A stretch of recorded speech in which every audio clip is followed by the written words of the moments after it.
عليكم ورحمة الله وبركاته نحمد الله العظيم ونصلي على رسوله الكريم أما بعد. அன்பான பெரியோர்களே, ஜமாத்தார்களே, அல்லாஹ்வின் கிருபையால் ஃபஜ்ருடைய தொழுகையை தொழுதுவிட்டு குர்ஆனுடைய வசனங்களின் விளக்கங்களை தெரிந்து கொள்வதற்காக நாம் எல்லாம் அமர்ந்திருக்கிறோம். ரப்பு சுப்ஹானஹு வ தஆலா நம்முடைய எல்லா அமல்களையும் குறையில்லாமல் நிறைவாக கபூல் செய்வானாக. ஆமீன்.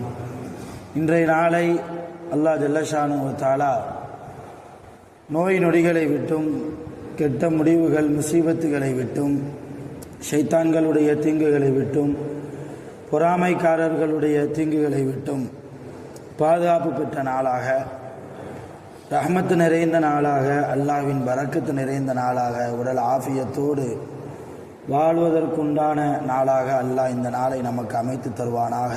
ஆமீன். சங்கையான பெரியோர்களே, அல்ஹம்து சூராவில் 2வது வசனம் அர் ரஹ்மான் இர் ரஹீம். நேற்றைய தினம் இது குறித்து சில விஷயங்களை நாம் பரிமாறிக்கொண்டோம். தொடர்ந்து அர் ரஹ்மான் இர் ரஹீம். அர் ரஹ்மான் என்றால் அருளாளன், அன்பாளன். அர் ரஹீம் என்றாலும் கருணை உள்ளவன், அன்பாளன் என்றுதான் அர்த்தம். அர் ரஹ்மான் என்பதற்கும் அர் ரஹீம் என்பதற்கும் இன்னொரு விளக்கமும் உண்டு. ரஹ்மான் என்றால் எப்பொழுது அல்லாஹ்வுக்கு ரஹ்மான் என்று பெயர் சொல்லப்படும் என்றால், உலகத்தில் நல்லவர்களுக்கும் கெட்டவர்களுக்கும் அவன் ரஹ்மத் செய்வதால் அவன் ரஹ்மான். ரஹீம் என்பது கியாமத்தில் நல்லவர்களுக்கு மட்டும், முஸ்லிம்களுக்கு மட்டும் அவன் இரக்கம் காட்டுவதால் அவன் கியாமத்தில் ரஹீமாக இருக்கிறான். உலகத்தில் எல்லோருக்கும் ரஹ்மானாக இருக்கிறான் என்கிற விளக்கத்தையும் நாம் நேற்றைய தினம் தெரிந்து கொண்டோம். தொடர்ந்து அருமையானவர்களே, நான் நேற்று சொன்னது போல அல்லாஹ்வுடைய கோப பார்வையை விட அவனுடைய இரக்க குணம் என்பது விசாலமானது. அவன் யாரையும் தண்டிப்பதற்கு ஆசைப்படுவதில்லை. அல்லாஹ்வால் படைக்கப்பட்ட எல்லா படைப்புகளையும் அல்லாஹ் நேசிக்கிறான். செய்தனா நூஹ் அலைஹிஸ்ஸலாத்து வஸ்ஸலாம் அவர்கள் 950 ஆண்டு காலம் இந்த உலகத்தில் வாழ்ந்தார்கள்.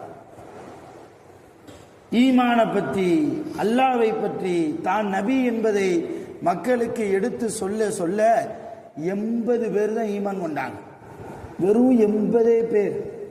அந்த 80 பேரும் நூஹ் அலைஹிஸ்ஸலாத்துடைய குடும்பத்தார்கள் தான், வேற யாரும் கிடையாது. அல்லாஹ் ஒரு கப்பல் செய்ய சொன்னான். எப்ப செய்ய சொன்னான்னு தெரியுமா? ஈமான பற்றி எடுத்து சொல்ல சொல்ல மக்களால் நூஹ் அலைஹிஸ்ஸலாம் அவர்களுக்கு நிறைய தொந்தரவு வந்தது, நிறைய இடைஞ்சல் வந்தது, உயிருக்கே ஆபத்து என்கிற சூழ்நிலை எல்லாம் வந்தது. அப்பதான் அல்லாஹ்ட்ட கேட்டாங்க. அல்லாஹ் 29வது ஜுஸுல நூஹ் என்று ஒரு சூறாவே இருக்கு. நூஹ் அலைஹிஸ்ஸலாம் பேர்ல ஒரு சூறாவே இருக்கு. அந்த சூறால அல்லாஹ் நூஹ் அலைஹிஸ்ஸலாம் கேட்ட துவாவை பதிவு செய்கிறான். என்ன கேட்டாங்க? ரப்பி, இறைவா, லா ததர் அலல் அர்லி மினல் காஃபிரீன தையாரா, ஒரு பையனையும் விட்டு வைக்காத. காஃபிர்கள்ல என்னை ஈமான் கொள்ளாதவர்களில், உன்னை ஈமான் கொள்ளாதவர்களுடைய கூட்டத்தில் ஒரு பையனை விட்டு வைக்காத, எல்லாத்தையும் அழிச்சிரு. அல்லாஹ் குர்ஆன்ல வச்சிருக்கிறான். நூஹ் அலைஹிஸ்ஸலாம் அவர்கள் கேட்ட துவா, ரப்பி லா ததர் அலல் அர்லி மினல் காஃபிரீன தையாரா, காஃபிருடைய கூட்டத்தில் ஒரு பையன் இருக்கக்கூடாது. இப்போ அல்லாஹ் சொன்னா, அப்போ 3 ஃப்ளோர் இருக்கிற மாதிரி ஒரு கப்பலை கட்டு, நான் வானத்திலிருந்து மழை பொழிய வைக்கிறேன், பூமியிலிருந்தும் ஊற்று வர வைக்கிறேன், உலகம் புள்ள என்ன ஆகும்? வெள்ளப்பெருக்கு. அதுக்கு அரபியில தூஃபான்னு ஒரு பெயரு. நீ அந்த வெள்ளப்பெருக்கில் உன்னை ஈமான் கொண்டவர்களை கப்பலில் ஏற்றி என்ன செய்ய, பொழைச்சிக்க, நான் மற்ற எல்லாத்தையும் அழிச்சிடுறேன்ட்டான்ல. அழிச்சிட்டான். சொன்ன மாதிரி வெள்ளப்பெருக்கு ஓஞ்சது. கப்பலை விட்டு ஈமான்தாரிகள் எல்லாம் நூஹ் அலைஹிஸ்ஸலாம் எல்லாம் இறங்குறாங்க. அப்ப அல்லாஹ் சொன்னானா நூஹ் நபியை பார்த்து, நூஹே, பானை செய்ய தெரியுமான்னு கேட்டான். பானை செய்ய தெரியும்? மண்பானை, பானை செய்யறோம்லங்க, பானை செய்ய தெரியுமா? தெரியும். அப்படின்னா ஒரு 100 பானை செய்யுன்னா அல்லாஹ். அல்லாஹ்வுடைய உத்தரவு இல்லையா, அல்லாஹ்வுடைய கட்டளை இல்லையா? பார்த்து பார்த்து அழகா நூஹ் அலைஹிஸ்ஸலாம் செஞ்சாங்க, பானையை செஞ்சாங்க. செஞ்சு முடிச்சதுக்கு மேல அல்லாஹ் சொன்னாங்க, ரப்பே நீ எனக்கு போட்ட கட்டளையை நான் நிறைவேற்றிட்டேன், பானை செஞ்சிட்டேன். அப்படியா? எல்லா பானையும் தூக்கி போட்டு ஓடன்ட்டான்ல. எல்லா பானையையும் தூக்கி போட்டு ஓட, எல்லாத்தையும் உடைச்சாச்சு. உடைச்சதுக்கப்புறம் நூஹ் அலைஹிஸ்ஸலாம் அல்லாஹ்ட்ட பேசினாங்க, யா அல்லாஹ், எவ்வளோ கஷ்டப்பட்டு நான் மண்ணை குலைச்சி நீ சொல்லிட்டியே என்பதற்காக, உன் கட்டளையை நிறைவேற்ற வேண்டும் என்பதற்காக எவ்வளோ தக்குவாவோடு உன்னை பயந்த நிலையில் நான் உனக்காக நீ சொன்ன விஷயத்தை செய்தேன். என் கையாலேயே செய்தேனே, என் கையாலேயே செய்த பொருளை என் கையாலேயே நீ உடைக்க சொல்லிவிட்டாயே, எனக்கு எப்படி இருந்தது தெரியுமா மனம் என்று நூஹ் அலைஹிஸ்ஸலாம் அல்லாஹ்ட்ட பேசுறாங்க. அப்பதான் அல்லாஹ் சொன்னா, இதே மாதிரி தானே எனக்கும் இருந்திருக்கும் நூஹே. உன்னை ஈமான் கொள்ளாத காரணத்தால், உனக்கு சில தொந்தரவுகளை அந்த மக்கள் கொடுக்கிற காரணத்தால், என் கையாலேயே படைத்த என் படைப்புகளை என்னை விட்டே நீ அழிக்க சொன்னாயே, எனக்கு எப்படி இருந்திருக்கும்? நான் என்ன அவ்வளவு மோசமான உன்னுடைய ரப்பா? நான் இரக்கமுடையவன் இல்லையா? நான் கருணை உள்ளம் கொண்டவன் இல்லையா? என் கையாலேயே படைத்த என்னுடைய படைப்புகளை நீ அழிக்க சொல்கிற போது என் மனம் எவ்வளவு காயப்படும் என்பதை நீ யோசித்தாயா? அந்த யோசனை உனக்கு வர வேண்டும் என்பதற்காகத்தான் நான் என்ன செஞ்சேன், உன் கையாலேயே பானை செய்ய வைத்து உன்னை வைத்தே உடைக்க வைத்தேன். சுப்ஹானல்லாஹ். இப்ப எந்த அளவு அல்லாஹ் அடியார்கள் மீது காட்டக்கூடிய இரக்கம்! இத்தனைக்கும் அவர்கள் ஈமான் கொள்ளாத மக்கள் தான், இருந்தாலும் இறக்கப்படுகிறான் அல்லாஹ். ஒரு வாய்ப்பை கொடுக்கிறான், ஈமானுக்குள்ள வருவாங்கங்கிற ஒரு வாய்ப்பு. ஈமான் அல்லாதவர்களுக்கே அல்லாஹ் இறக்கப்படுகிறான் என்றால் நாமெல்லாம் ஈமான்தாரிகள். சொல்லுங்க அல்ஹம்துலில்லாஹ். ஈமானுடைய பாக்கியத்தை அல்லாஹ் கொடுத்திருக்கிறான். முஸ்லிமாக இருக்கிறோம், அல்லாஹ்வை மட்டும்தான் வணங்குகிறோம், அவனுடைய குர்ஆனை எடுத்து ஓதுகிறோம் இல்லையா, அவனை சுப்ஹானல்லாஹ் சொல்கிறோம், தஸ்பீஹ் செய்கிறோம், அவனுடைய நினைப்பிலேயே சிந்தனையிலேயே நாம் வாழ்கிறோம். நம்மை அல்லாஹ் கைவிட்டா விடுவான், கைவிட்டா விடுவான். எந்த சூழ்நிலையிலும் ஈமான்தாரிகளை, முஸ்லிம்களை சோதிப்பான், கண்டிப்பா சோதிப்பான். அல்லாஹ்வுக்கு சில பண்பு உண்டு. சில அடியாருடைய கண்ணீரை அல்லாஹ் ஏற்றுக்கொள்ள மாட்டான். காரணம், அல்லாஹ் அந்த அடியாரை வெறுப்பான். அதனால் தொடர்ந்து பாவம் செஞ்சுக்கிட்டே இருக்கான அந்த மனுஷன், வெறுத்துருவான். அதனால என்ன அழுதாலும் உன் தௌபாவெல்லாம் ஏற்றுக்கிட மாட்டேன் என்கிற ஒரு பண்பும் அல்லாஹ்விடத்தில் இருக்கிறது. இன்னும் ஒரு பண்பு இருக்குது, சில அடியாருடைய அழுகையை அல்லாஹ் நேசிப்பான். என்ன, என்னுடைய அடியான் என்னிடத்தில் அழுது இவனுடைய அழுகை எனக்கு பிடித்திருக்கிறது, இன்னும் அழுப்பா, அழுது நம்மை அளவிட்டு நேசிப்பான் ரப்பு. அவன் நேசிப்பதற்காக நாம் அழுதால் என்ன தவறு என்று நான் கேட்கிறேன். என்ன தவறு இருக்கிறது?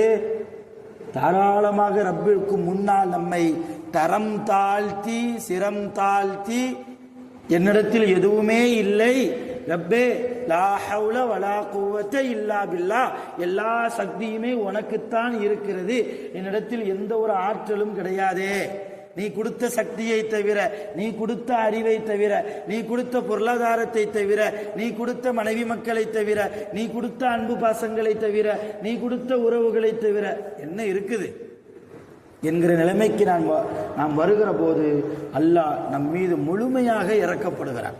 அருமையான பெருமக்களே, அல்லாஹ் யாரையும் தண்டிப்பதற்கு அவ்வளவு சீக்கிரமாக வருவதில்லை, அந்த முடிவு எடுப்பதில்லை. கியாமத் நாள்ல கூட குறிப்பா நான் சொல்றேன், உறவுகள் விஷயத்தில் அல்லாஹ் இரக்கமுடையவன், ரொம்ப இரக்கமுடையவன். ரசூலுல்லாஹ் ஒரு ஹதீஸ் அறிவிக்கிறான், இதை மட்டும் சொல்லி நான் முடிச்சுக்கிறேன். புகாரில வருது அந்த ஹதீஸ். இந்த ஹதீஸை அறிவிக்கும் போது இமாம் புகாரி ரஹ்மத்துல்லாஹ் சொல்லுவாங்க, இந்த ஹதீஸை ரசூலுல்லாஹ் ஆரம்பிக்கும் போது அழுதுகிட்டே ஆரம்பிச்சாங்களாம், அழுதுகிட்டே சொன்னாங்களாம். இந்த ஹதீஸை ரசூலுல்லாஹ் முடிக்கும் போது சிரிச்சுக்கிட்டே முடிச்சாங்களாம். அப்படிப்பட்ட ஒரு அருமையான ஒரு சம்பவம், ஒரு ஹதீஸ். என்னன்னா, நாளைக்கு கியாமத் நாள்ல அல்லாஹ் ஒரே தாய் வயிற்றில் பிறந்த அண்ணன் தம்பி 2 வரையும் கூப்பிடுவான் விசாரணைக்கு.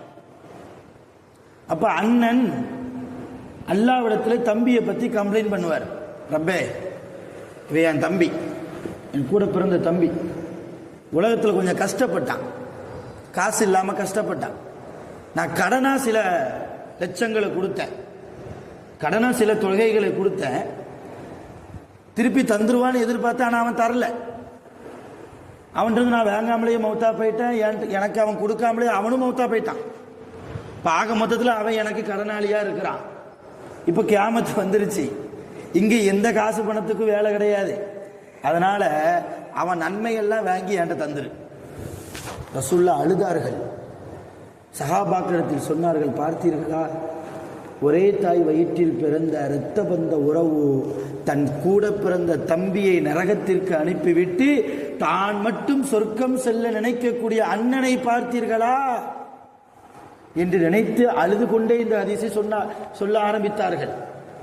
என் நன்மை, அவன் நன்மையெல்லாம் என்கிட்ட வாங்கி தந்துடுறப்பே, அல்ல நியாயமானவன். அடுத்த ஆயத்து தான் வருது, மாலிக் யௌமித்தீன். அவன் நியாயமானவன் இல்லையா? உடனே தம்பியினுடைய நன்மை எவ்வளோ இருக்குன்னு பார்த்தா அவன்கிட்ட எந்த நன்மையும் இருக்காது, ஒரு நன்மையும் இருக்காது தம்பிகிட்ட. அப்போ அல்லாஹ் அண்ணனை பார்த்து சொல்வானா, தம்பியுடைய நன்மை எல்லாம் கேட்குறியப்பா, உன் தம்பி எந்த நன்மையும் செய்யலையே, எந்த நன்மையும் செய்யலையே. அப்போ அல்லாஹ்க்கு அந்த அண்ணன் ஐடியா கொடுப்பாராம். என்ன ஐடியா? அவன் நன்மை செய்யலையா, பிரச்சனை இல்லை, ஏன் தீமையை வாங்கி அவன்கிட்ட கொடுத்துரு. என்னுடைய நான் கொஞ்சம் தீமை செஞ்சிருப்பேன் இல்லையா, பாவம் செஞ்சிருப்பேன் இல்லையா, அந்த பாவத்தை எல்லாம் எடுத்து என் தம்பிகிட்ட கொடுத்துரு. அல்லாஹ் இதை பார்த்துட்டு ஒரு மலக்கை கூப்பிட்டு இந்த அண்ணனுக்கு அந்த சுவனத்தில் உள்ள ஒரு மாளிகையை சுத்தி காமிங்கம்பா. அல்லாஹ் சுத்தி காமிங்கம்பா. அந்த மலைக்கு இந்த அண்ணனுடைய கரம் பிடித்து உள்ள போவார். சுபஹானல்லாஹ். அந்த சொர்க்கத்து மாளிகை வெள்ளியால் அலங்கரிக்கப்பட்டிருக்கிறது, தங்கத்தால், வைரத்தால், வைடூரியத்தால், மாணிக்கத்தால், மரகதத்தால் அவ்வளவு ஜொலிக்கிற சுவனத்து மாளிகையை சுற்றி பார்த்துட்டு நேரா அந்த அண்ணன் அல்லாட்ட வந்து கேட்பாரா, யா ரப்பி மை எம்லிக்கு ஹாதா, இதை யாருக்குன்னு நீ வச்சிருக்கிற? பிரம்மாண்டமா இருக்கிற இந்த மாளிகை, இதை யாருக்குன்னு நீ வச்சிருக்க? இந்த மாளிகைக்கு சொந்தக்காரர் யார்? இந்த சுவனத்திற்கு சொந்தக்காரர் அதிபதி யார்? இப்போ அல்லாஹ் சொல்லுவான், இது யாருக்கும் கிடையாது. லா எம்லிக்கும் நபி வலா முலுக் வலா சுகதா, எந்த நபிமார்களுக்கும் இந்த மாளிகை கிடையாது, எந்த அரசர்களுக்கும் இந்த மாளிகை கிடையாது, எந்த போர் தியாகிக ஷஹீதுகளுக்கும் இந்த மாளிகை கிடையாது. ஆனால் உனக்கு தான் இந்த மாளிகை, அல்லாஹ் உனக்கு தான் இந்த மாளிகை. ஆனால் ஒரே ஒரு கண்டிஷன், உன் தம்பியை நீ மன்னிக்கணும். சுப்ஹானல்லாஹ். இந்த மாளிகை உனக்கு வேண்டும் என்றால் எந்த நபிமார்களுக்கும் கிடைக்காத மாளிகை, எந்த அரசர்களுக்கும் கிடைக்கப்பெறாத, எந்த ஷஹீதுகளுக்கும் கிடைக்கப்பெறாத மாளிகை, சுவனத்து மாளிகை உனக்கு நான் தருகிறேன். ஒரு கண்டிஷன், உன் தம்பியை நீ மன்னிக்கணும். மன்னிச்சிரு. உன் கூட பிறந்துட்டான்ப்பா, உன் தாய் வயிற்றுல நீ பிறந்த மாதிரி அவனும் தானே பிறந்தான், மன்னிச்சிறேன், நானே மன்னிக்கிறேனே உன்னை. எவ்வளவு பாவம் செஞ்சிருக்கிறேன், அதெல்லாம் நான் பார்த்தனா, நானே உன்னை மன்னிக்கிற போது உன் தம்பியை நீ மன்னித்தால் என்ன, மன்னித்து விடு. அந்த அண்ணன் சுவனத்து மாளிகையை பார்த்துட்டு, அல்லாஹ் இதை நமக்கு தர்றானே, தம்பியை தானே மன்னிக்கணும். கது கஃபர்து, நான் மன்னிச்சிட்டேன் பாரு. சரி, சுவனத்திற்கு நீ மட்டும் போக வேண்டாம், உன்னிடத்தில் கடன் வாங்கிய உன் தம்பியையும் கூட்டிக் கொண்டு அண்ணன் தம்பிகளாக அந்த மாளிகைக்குள் செல்லுங்கள். அல்லாஹ் சொல்வான். இப்போ கியாமத்தில் கூட உறவுகள் விஷயத்தில், அண்ணன் தம்பி உறவு விஷயத்தில் அல்லாஹ் காட்டக்கூடிய இரக்கம், அவர் ரஹ்மான். கியாமத்தில் அவன் ரஹீம், உலகத்தில் அவன் ரஹ்மான். அருமையான பெருமக்கள், இது போன்று பேசிக்கொண்டே போகலாம். அல்லாஹ்வுடைய விசாலமான கருணை உள்ளம், அதை நாம் பயன்படுத்தணும். அல்லாஹ் ரோஷக்காரன், அவர் ரோஷக்காரன். நாம் துவா கேட்கிற போது அவருடைய ரோஷத்தை கிளப்பி நாம் துவா செய்ய வேண்டும். எத்தனை பேர் இந்த விஷயம் தெரிஞ்சு துவா கேட்கிறோன்னு எனக்கு தெரியல. அல்லாஹ்ட்ட துவா கேட்கிற போது இமாம் நசாயி ரஹ்மத்துல்லாஹி அலைஹி அவங்க தன்னுடைய கிதாபில் துவா என்கிற பாபு துவா என்கிற பாடத்துக்கு கீழே இந்த விஷயத்தை பதிவு செய்கிறாங்க. ஓர குறிப்பில் அவங்களுடைய கருத்தை பதிவு செய்கிறாங்க. என்ன சொல்றாங்கன்னா, அல்லாஹ்ட்ட துவா செய்யும் போது அவன் ரோஷத்தை கிளப்பணுமா, அவன் ரோஷக்காரன். எப்படி ரோஷத்தை கிளப்பணுமா, அல்லாஹ் உலகத்தில் உன்னை ஈமான் கொள்ளாத மக்களுக்கே, உன்னை வணங்காத மக்களுக்கே நல்ல சந்தோஷமான மகிழ்ச்சியான வாழ்க்கையை கொடுத்திருக்கிறாயே, என்னை நீ கைவிட்டா விடுவாய், இந்த வார்த்தையை பயன்படுத்தணுங்கிறாங்க துவால. இப்படி கேட்கிற போது அல்லாஹ் மலக்குகளிடத்தில், இந்த அடியான் என் ரோஷத்தை கிளப்பி விட்டால், என்னை மறுத்த மனிதர்களுக்கே நான் சந்தோஷமான வாழ்க்கையை கொடுத்திருக்கிற போது என்னை ஈமான் கொண்ட இவனுக்கு நான் ஏன் கொடுக்க கூடாது, இவனுக்கு எல்லா ரிஸ்கினுடைய வாசலையும் நீங்கள் திறந்து விடுங்கள் என்று மலக்கிடத்திலே அல்லாஹ் சொல்கிறான் என்று ஹதீஸிலே இமாம் நசாயி ரஹ்மத்துல்லாஹி அவர்கள் பதிவு செய்கிறார்கள். அதனால் அன்பான பெருமக்களே, நாம் அல்லாஹ்வுடைய ரஹ்மத் விஷயத்தில் ஒருபோதும் அவனுடைய கருணை விஷயத்தில் நிராசையாகிவிடக் கூடாது. அல்லாஹ் கருணை உள்ளம் கொண்டவன். தொடர்ந்து இன்ஷா அல்லாஹ் நாளையும் பேசுவோம். வல்ல ரஹ்மான் அல்லாஹ் ஜல்லஷானஹு வ தஆலா முழுமையாக அவனுடைய கருணையை, அவனுடைய இரக்கத்தை பெற்ற மேன்மக்களாக நம் அனைவர்களையும் அல்லாஹ் ஆக்கி அருள் புரிவானாக. உலகத்தில் வாழ்கிற போது நோய் நொடி இல்லாமல் ஆஃபியத்தோடு ஆரோக்கியத்தோடு யாருக்கும் தீங்கு இழைக்காமல் அநியாயம் செய்யாமல் வாழ்வதற்கு அல்லாஹ் அருள் செய்வானாக. வாஹிரு தஅவானா அல்ஹம்துலில்லாஹி ரப்பில் ஆலமீன். சுப்ஹானல்லாஹி